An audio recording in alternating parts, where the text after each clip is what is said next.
For me, sadness delivers a message.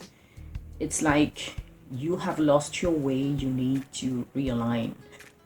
So if you have been in this situation, or if you are in this situation, you need to ask yourself, am I living the way I would like to be?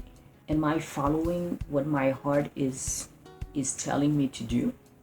If it's not, please don't try to ignore your soul talking to you. Just listen, do your best to change things.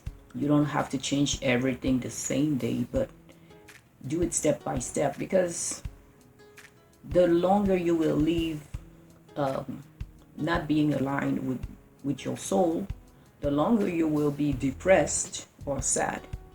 So change it.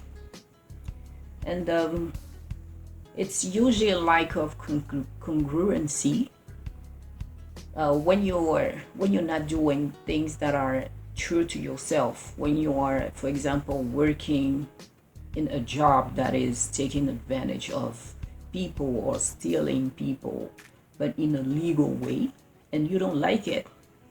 So ask yourself, am I doing the right job?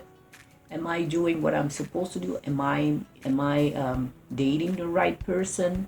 Am I in the right relationship? Am I happy with my family? Am I happy with my friends? Things like that.